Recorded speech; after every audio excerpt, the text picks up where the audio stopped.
జనవరి 1 దునియాకు కొత్తేడాది, కానీ మనకు ఉగాది నాటికెళ్లే కొత్త సంవత్సరం. కొత్త కుండల పచ్చడి వేసుకొని బచ్చాలు తిన్నాక గుళ్ళకు పోయి పంచాంగం చెప్పించుకుంటారు అయ్యవారితోని. కాలమేంది, ఆనలేంది, ఏడు మాకు ఎట్లుంది, ఆమ్దానెంత, కరిసెంత, మొత్తం తిట్లేనా, ఏమన్నా గౌరవం ఉంటుందా అనేది చూపించుకుంటారు. ఇవి పబ్లిక్. మరి పార్టీల పంచాంగం ఎట్లున్నదో కూడా చూడాలి కదా. కానీ మరి సర్కార్ వాళ్ళు గాంధీ భవన్ లా, కారోళ్ళు తెలంగాణ భవన్ లా, బీజేపీ వాళ్ళు పార్టీ ఆఫీస్ లో పండుగ చేసిండ్రు. ఉగాది పచ్చడి తిన్నాక అయ్యవాళ్ళు పంచాంగం చెప్తుంటే ఇంట్రెస్ట్ గిన్నారు లీడర్లు. పార్లమెంట్ ఓట్ల సీజన్ నడుస్తున్నది కాబట్టి ఎవరి బలం ఎట్లుంటుందో చెప్పారు పంతోళ్ళు. అక్టోబర్ నుంచి ఆయన ఒక సింహం లాగా పనిచేసి రేవంత్ రెడ్డి గారికి అత్యంత యోగవంతంగా ఉన్నది. వచ్చే విశ్వావసనామ సంవత్సరం వరకు కూడా ఎవరు ఏమీ చేయలేని పరిస్థితి. కల్వకుంట్ల చంద్రశేఖరరావు గారి రాశి. ఈ రాశి వీరు చేసేటటువంటి వ్యవహారాలలో చక్కటి విజయం సాధించే అవకాశం ఉంది. ఈ సంవత్సరానికి అజిరా అన్న పేరు గల చంద్రుడు రాజు. ఉగాది ఏ వారం అవుతుందో ఆ వారాధిపతి ఆ సంవత్సరానికి రాజు అవుతాడు.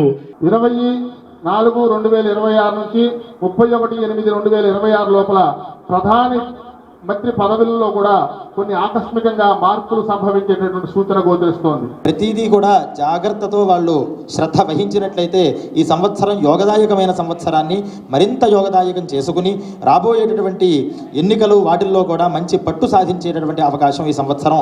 వృద్ధులు సహకరిస్తే యువకులు తప్పక విజయం సాధిస్తారు. రాహుల్ గాంధీ గారు కూడా మన ఎలక్షన్ టైం కల్లా యోగం కలుగుతోంది.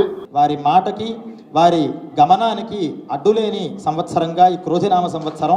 ఉన్న ప్రభుత్వమే మళ్ళీ రాబోతుంది. ప్రతిపక్షం మరింత బలహీనమయ్యేటటువంటి సూచన ఈ సంవత్సరం ఎక్కువగా రాష్ట్రాల్లో గోచరిస్తూ ఉంది.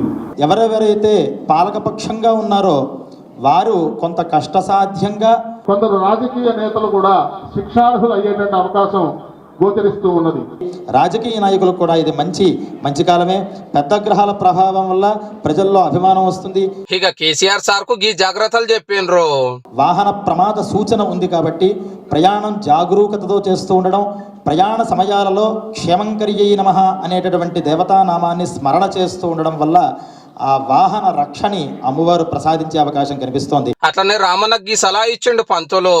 కొంచెం మాటని కట్టడి చేసుకోవడం వల్ల, మనం మాట్లాడే మాటని మృదువుగా మాట్లాడడం వల్ల చక్కటి ప్రజాబలాన్ని, అభిమానాన్ని పొందేటటువంటి అవకాశం కల్పిస్తుంది. ఈ ఏడు కాలం మంచిగానే అవుతుందని రైతులకు ఖుషి అయ్యే ముచ్చట చెప్పిండ్రు. వర్షపాతం సమృద్ధిగా ఉండి నదులన్నీ కూడా చక్కగా నిండుతాయి అని, వాటి ద్వారా పాడి పంటలు చక్కగా ఉంటాయి. చంద్రగ్రహణం కానీ సూర్యగ్రహణం కానీ ఏది లేదని మనం తెలుసుకోవాలి. అట్లనే తిండి కల్తీతోటి తిప్పలు తప్పవాట. కలుషిత ఆహారం వల్ల ఈ సంవత్సరం ప్రజలు అనారోగ్యం పాలవుతారు. ఇక మీడియా పంతనం గిట్లుంటదట. తప్పుడు ప్రచారాలు ఎక్కువయ్యి పత్రికలు అబద్ధపు ప్రచారాలను ఎక్కువ చేస్తారు. ఇక గివ్వుల్లా ఇయాల్టి ఉగాది పంచాంగం ముచ్చట్లు